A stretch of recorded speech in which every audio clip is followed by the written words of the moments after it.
Dust whipped across the ridgeline, erasing the horizon line in a hazy blur. 1,200 yards downrange, the target paused outside the compound. Wind shear at this altitude didn't just drift a bullet. It grabbed the copper jacket and threw it. Riley knew the math. The squad didn't care. The shale dug into Riley Corcoran's sternum. A dull, persistent ache that had settled in 3 hours ago and refused to leave. At 11,000 feet, the air was thin enough to make a forced march feel like drowning. But up on the Overwatch ledge, the primary enemy was the cold. It seeped through her combat shirt, bypassing the heavy layers of fleece and Gore-Tex, settling directly into her joints. To her left, Chief Sterling lowered his binoculars, the rubber eye cups leaving pale, perfect circles against his wind-burned skin. "Movement in the lower valley," Sterling muttered, his voice barely carrying over the steady, biting whistle of the mountain wind. "2 vehicles. Looks like the advance party." Riley didn't shift her body. She remained locked behind her spotting scope, her eye perfectly aligned with the ocular lens. She breathed in through her nose, tasting ozone and alkaline dust. Beside her, Hayes lay like a corpse behind the MK-22 advanced sniper rifle. He hadn't spoken a word since they left the insertion point 14 hours ago. Hayes was the platoon's primary shooter, a man whose resting heart rate hovered in the low 40s, and who treated conversation as an unnecessary expenditure of calories. Riley was the spotter for this rotation. She was also the newest addition to Bravo Platoon and the only woman in the unit. Earning the Trident had been a crucible of ice water, log PT, and sleep deprivation that broke 90% of the men she trained with. But earning the Trident only got her in the door. Earning the trust of a Tier 1 element like Bravo was a different campaign entirely. One fought in increments of silenced doubts and dismissed suggestions. "I've got eyes," Riley said, her voice a low, measured hum. 2 Toyota Hiluxes. No visible heavy weapons on the beds, but the suspension is riding low. They're carrying weight. "Wait for the primary," Sterling snapped, dismissing her tactical assessment. Sterling was a veteran of 2 decades of direct action raids. He trusted his gut, he trusted his boys, and he trusted the established doctrines that had kept him alive. He didn't, however, completely trust the 28-year-old operator who spent her downtime writing complex fluid dynamics equations in a waterproof write-in-the-rain notebook. Riley ignored the slight. She reached into her chest rig and pulled out her Kestrel wind meter, holding it up just above the lip of the rock face. The small impeller spun furiously, then stuttered, then spun backward. Wind wasn't a straight line. That was the first thing they taught you in sniper school, but it was a lesson most operators simplified just to get the shot off. They calculated standard crosswinds, maybe accounted for a bit of headwind. But in a jagged, asymmetrical canyon like this, the air behaved like whitewater rapids. It crashed against sheer rock faces, rolled back on itself, and created invisible, swirling vortexes. She glanced down at the digital readout, then looked back through her glass. The distance to the target compound was exactly 1,420 meters. At that range, the bullet would be in the air for over 2 seconds. 2 seconds was an eternity. Gravity would pull the 300-grain Norma Magnum bullet down over a dozen meters.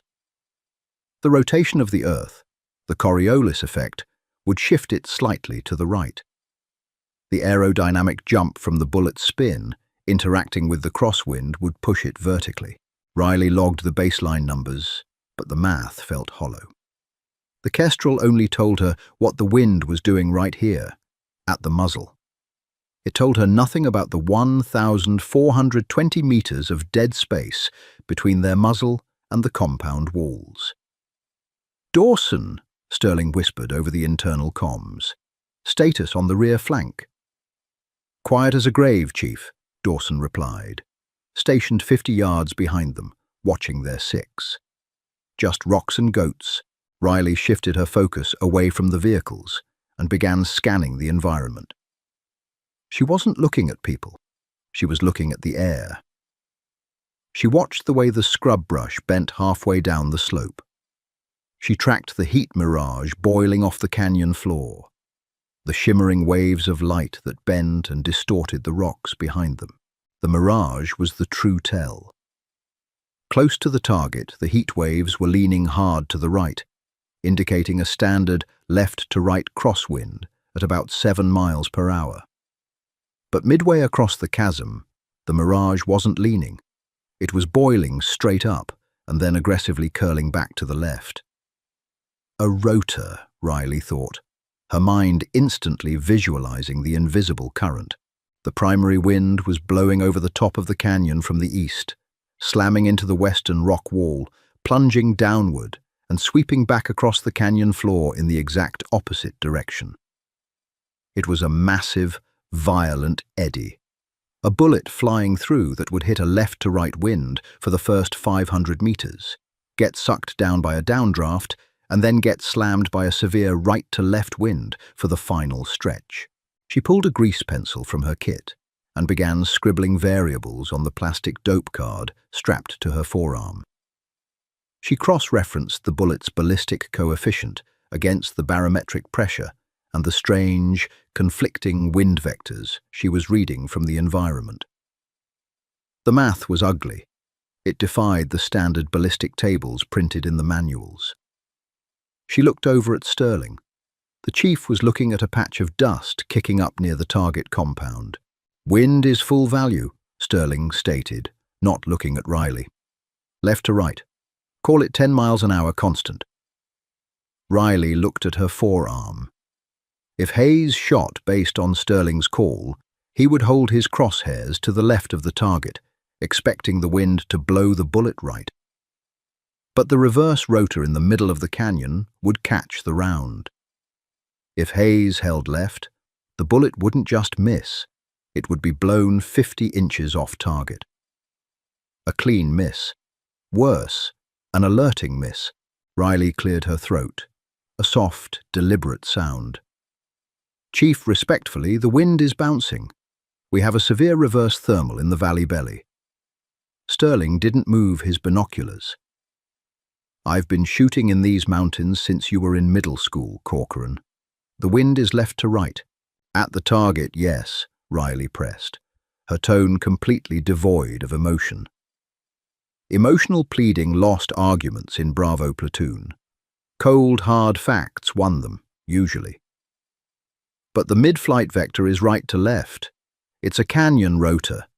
If Hayes holds for a full value left to right, he's going to miss wide left." Sterling finally turned his head, his eyes hard and flat beneath the brim of his boonie hat. "We are not doing abstract physics today, Corcoran. We are doing what works. Read the dust at the compound, left to right." "The dust at the compound only accounts for the last 300 meters of flight path," Riley said, holding his gaze. "Enough," Sterling snapped, his voice dropping an octave, carrying the heavy weight of absolute command. "You give standard atmospheric data.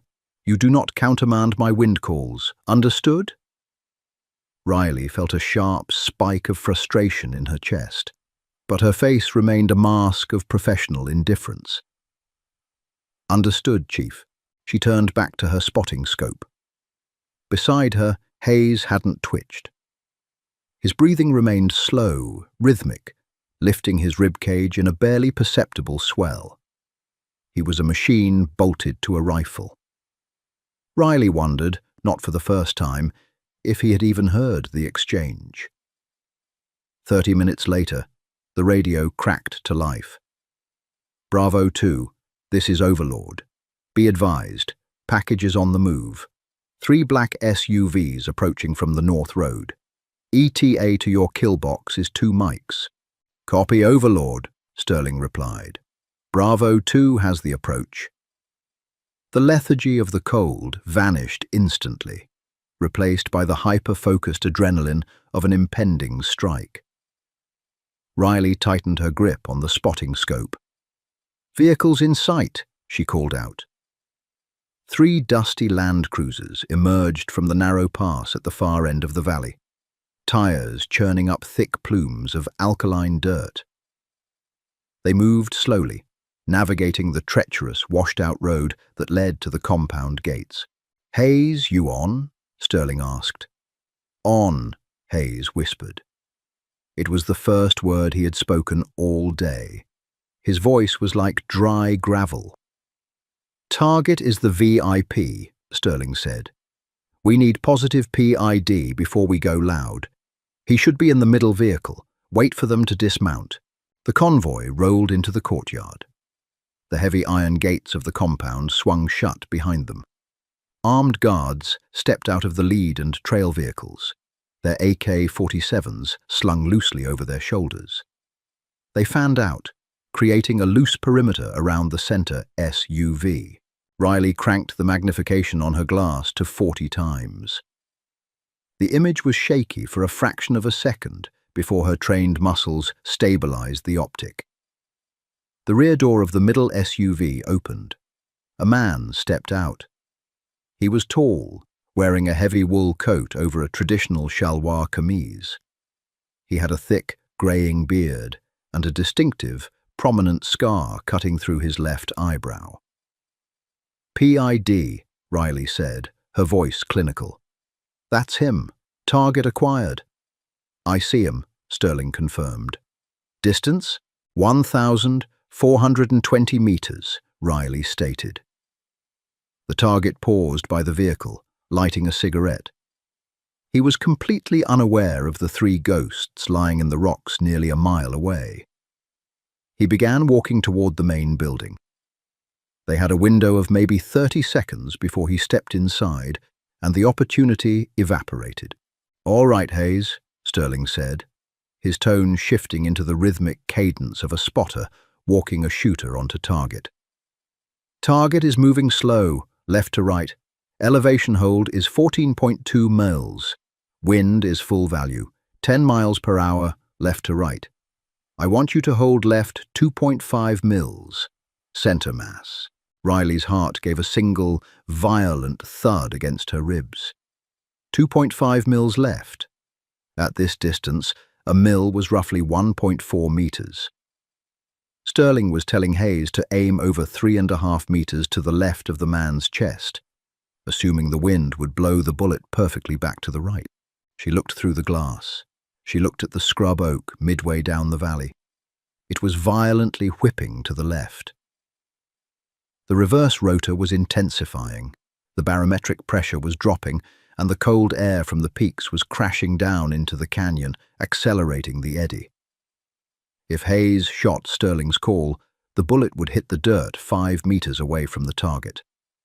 The VIP would dive into the reinforced bunker, and Bravo Platoon's mission would be a catastrophic failure. "Chief," Riley said. "Clear the net, Corcoran," Sterling warned, his eye locked to his binoculars. "Shooter ready?" "Stand by," Hayes murmured.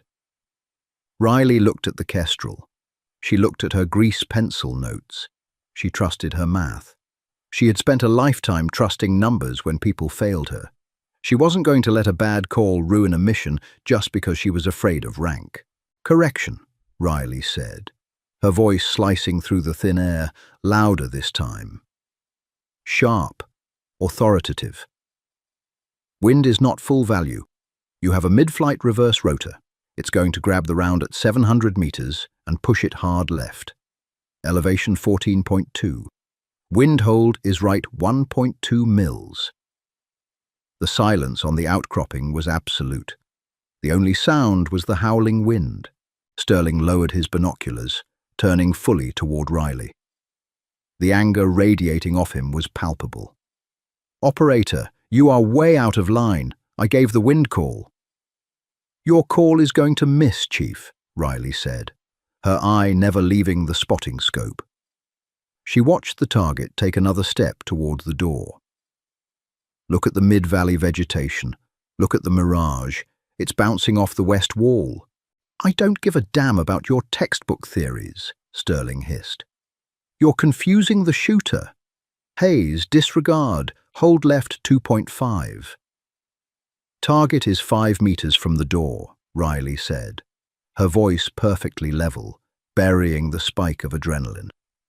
If you hold left, you miss left. Hold right 1.2. It was an open mutiny. In the middle of an operation.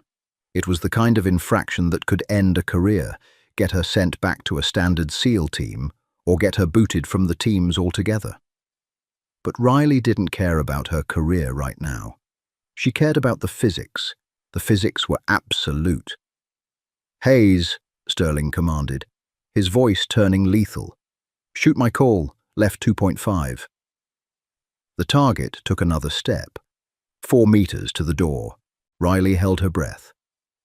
She had given the data. The math was in the air. The rest was up to the man behind the gun. Hayes didn't move his head. His eye remained welded to the glass of his Schmidt and Bender scope. His gloved hand, slow and deliberate, moved off the stock of the rifle. He reached up toward the windage turret on the side of his optic. Riley watched his fingers through her peripheral vision. Click, click, click.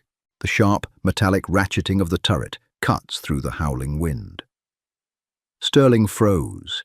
Hayes wasn't holding left. He was dialing right. He was dialing exactly 1.2 mils to the right. He settled his hand back onto the pistol grip. He exhaled a long, steady stream of breath, his chest flattening against the shale. Holding right 1.2, Hayes whispered. Sterling stared at the sniper, his jaw tight, but he didn't countermand. You never argued with the shooter once his finger was in the trigger guard. Target is 2 meters from the door, Riley said, her voice dropping to a whisper. She focused entirely on the chest of the VIP in her glass. Send it, Sterling said, the words tight and clipped. Hayes paused at the bottom of his exhale. The world stopped spinning. The wind seemed to hold its breath. The Mark 22 roared, a deafening crack that shattered the silence of the mountain, sending a concussive wave of dust washing over Riley's scope. Shot, Hayes said. 2.5 seconds of dead air. Riley kept both eyes open, tracking the invisible, violent path of the bullet as it tore through the sky. 2.5 seconds of dead air. Riley kept both eyes open, her breathing suspended, tracking the invisible, violent path of the bullet as it tore through the sky. Through the heavy magnification of the spotting scope, the bullet's flight wasn't invisible at all. It left a distinct vapor trail, a shimmering, corkscrewing disturbance in the atmosphere caused by the high-pressure displacement of the air. For the first 500 meters, the trace drifted to the left, exactly as Chief Sterling's conventional reading had predicted. The primary crosswind caught the heavy, copper-jacketed round and pushed it gently off the vertical axis. Then the bullet hit the canyon's belly. Riley watched the trace suddenly plunge, sucked downward by the cold thermal dropping off the eastern ridge. And just as quickly, the vapor trail violently snapped to the right. The reverse rotor she had mapped on her grease-penciled forearm had caught the projectile like a physical hand. The bullet was now fighting a massive left-to-right shear, scrubbing velocity and fighting for stability as it crossed the 700-meter mark. Through his binoculars, Sterling was watching the exact same phenomenon. The chief's body went completely rigid as the impossible physics played out in real time before his eyes. At 1,000 meters, the bullet was still tracking far to the right of the target. If Hayes had shot Sterling's call, the round would have been blown completely off the compound grounds by now. But Hayes had dialed right. He had aimed into the void, trusting the math over the rank. The VIP took his final step toward the heavy oak door of the bunker. He turned his head slightly, saying something to the guard flanking his right shoulder. At 1,420 meters, the wind died entirely in the lee of the compound walls. The bullet, no longer fighting the rotor, simply obeyed gravity and its remaining forward momentum. The vapor trail curved back into the center of Riley's reticle. The impact was devastating, lacking any of the theatricality of the movies. The VIP did not fly backward. He simply ceased to function. The kinetic energy of the 300-grain Norma Magnum severed his thoracic spine and dropped his blood pressure to 0 in a fraction of a millisecond. He crumpled straight down into the dust, folding into himself like a dropped heavy canvas tarp. Half a second later, the delayed, hollow crack of the rifle shot finally echoed down into the valley basin. Down in the compound, chaos erupted. The guards didn't know where the shot had come from. The violent acoustic bouncing off the canyon walls made the crack sound like it had originated from every direction at once. They blindly raised their AK-47s, screaming at each other, dragging the VIP's body toward the reinforced doorway, leaving a thick, dark streak in the alkaline dirt. On the high ridgeline, the silence was suffocating. Riley didn't blink. Her hands remained steady on the spotting scope's dials. Target down, clean hit, dead center mass. Hayes smoothly cycled the bolt of the Mark 22. The heavy brass casing ejected, flipping through the cold air. Hayes caught it in his gloved palm before it could hit the shale and make a sound, slipping it silently into his dump pouch. He didn't say a word. He just reset his crosshairs on the compound doors, scanning for secondary targets, his breathing already returning to its slow, mechanical rhythm. Sterling slowly lowered his binoculars. He didn't look at Riley. He stared straight ahead at the distant, swirling dust of the valley. For a man who had spent his entire adult life operating on absolute certainty, the last 3 seconds had been a paradigm shift. He had been wrong, not just slightly off, catastrophically wrong. If his call had stood, they would be compromised. The target would be underground, and months of intelligence gathering would have been burned to ash. He reached up and keyed his radio. Overlord, this is Bravo 2. Jackpot. Primary target is neutralized. We are breaking down and moving to exfil. Solid copy, Bravo 2. The voice of the Tactical Operations Center crackled back in their earpieces. Move to Rally Point Delta. Helo extraction inbound in 40 mics. Copy, Sterling said. He released the transmit button. The wind howled over the ridge, throwing a fine layer of grit across their optics. Sterling finally turned his head to look at Riley. His face was unreadable, the hard lines around his mouth set like concrete. He looked at the Kestrel meter still resting by her elbow, then at the grease pencil scribbles on the dope card strapped to her forearm. Complex vectors, sync rates, density-altitude conversions. He didn't offer praise. He didn't offer an apology. In Bravo Platoon, you didn't get a gold star for doing your job, even if your job involved overriding the platoon chief. Pack it up, Corcoran, Sterling said, his voice a low, gravelly rasp. We've got 5 miles of scree to cover before the birds get here, and the sun is dropping. Yes, Chief, Riley replied. Her voice was devoid of any smugness or triumph. She collapsed the legs of her spotting scope and began securing the optic in her padded rucksack. She knew better than to gloat. The shot was over. The exfiltration was the dangerous part. As she tightened the compression straps on her pack, Hayes shifted his weight, rising smoothly to a crouch. He slung the heavy Mark 22 over his shoulder. As he passed Riley, he paused.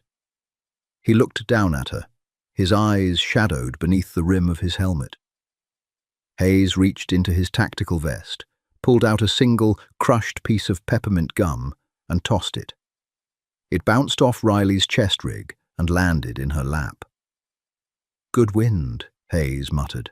Then he turned and began moving down the ridgeline. Riley picked up the piece of gum.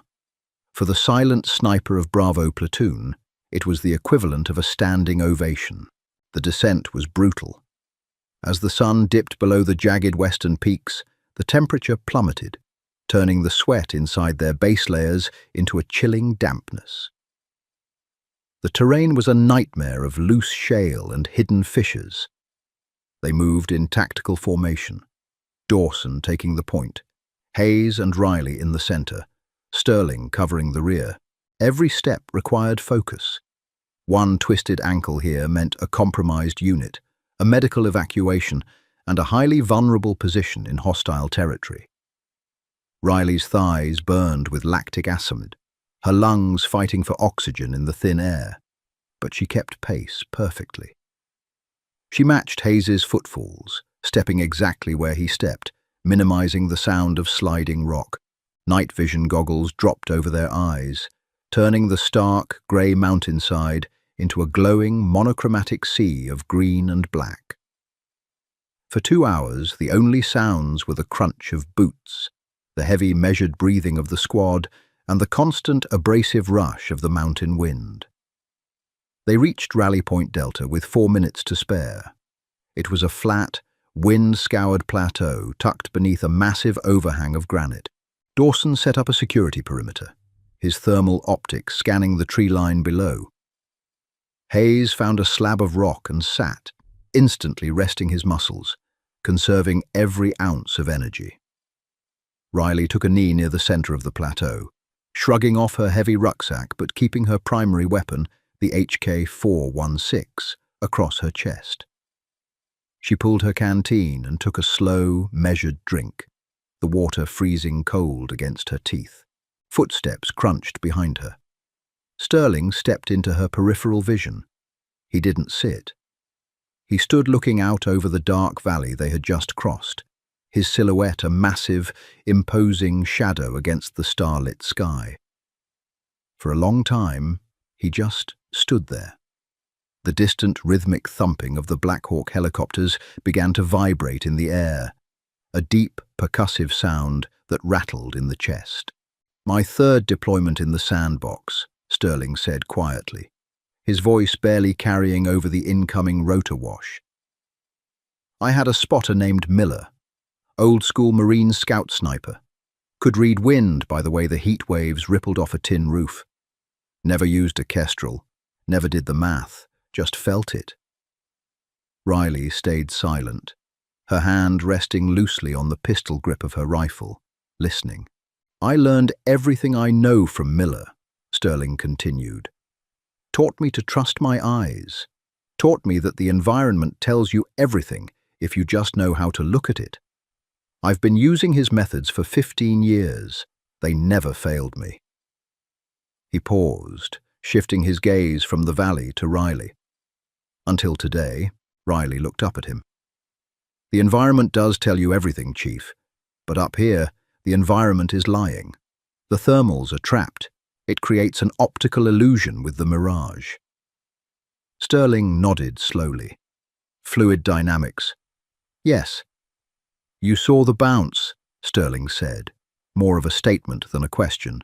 "I saw the way the scrub oak in the deep valley was reacting out of phase with the primary wind vector," Riley corrected gently. "The kestrel just gave me the baseline. The math gave me the curve." The heavy whomp, whomp, whomp of the approaching Black Hawks grew louder, the dark shapes of the helicopters materializing out of the night sky, their infrared strobes flashing rhythmically. Sterling reached down and unclipped a carabiner from his rig, snapping it loudly onto his extraction harness. "I don't like math, Corcoran," Sterling said, his voice hardening back into the Chief of Bravo platoon. "I don't like relying on calculators when a man's life is in the crosshairs, but I like missing even less." He stepped closer, the downdraft of the incoming choppers beginning to whip at their gear. "You stepped on my comms today," Sterling said, his eyes locking onto hers, glowing faintly in the ambient light. "You countermanded a direct tactical order on a live net. I did. Riley acknowledged, making no excuses. "Don't ever do it again," Sterling said. The warning was absolute, carrying the full weight of his authority. But then the corners of his mouth twitched, a fractional easing of the tension in his jaw. "Unless you've done the math, and unless you know you're right, you understand." Riley felt a sudden, profound grounding in her chest. The ache of the cold, the exhaustion in her legs, the months of quiet isolation in the platoon, it all settled into something solid and permanent. She wasn't an outsider proving herself anymore. She was the spotter for Bravo 2. "Understood, Chief," Riley said. Sterling gave a single, curt nod. He turned toward the landing zone as the Black Hawk flared out, its wheels touching down hard on the plateau, throwing a blinding storm of dust and debris into the air. "Let's go," Sterling roared over the engine turbine. "Move out!" Dawson collapsed the perimeter, sprinting for the open side door of the chopper. Hayes moved like a shadow, slipping aboard without a sound. Riley grabbed her rucksack, the weight of it feeling significantly lighter than it had an hour ago. She ran through the rotor wash, the icy wind tearing at her uniform, and grabbed the extended hand of the crew chief. She pulled herself into the dark, vibrating cabin of the helicopter, taking the canvas jump seat next to Hayes. The sniper didn't look at her, his eyes already closed, his head resting back against the bulkhead. But as the chopper banked hard off the mountain, leaving the jagged peaks behind, Riley caught sight of the chief. Sterling was strapped in near the door, staring out into the night. As Riley secured her harness, he glanced her way. He didn't smile, and he didn't offer a thumbs up. Instead, he simply tapped 2 fingers against the side of his own head, an operator's silent acknowledgement of a sharp mind. Riley settled back into her seat, the vibration of the Black Hawk humming through her bones. She reached into her chest rig, pulled out the crushed piece of peppermint gum Hayes had thrown her, and unwrapped it. It was chalky and stale, but as the helicopter vanished into the dark, she thought it was the best thing she had ever tasted. If you felt the tension in that impossible shot and loved seeing brilliant calculation overcome blind tradition, hit that like button. Let us know in the comments. Would you have had the nerve to countermand the chief's order? Don't forget to subscribe and ring the bell so you never miss another gripping story from the front lines of tactical storytelling. Share this video with someone who loves intense military action, and we'll see you in the next mission.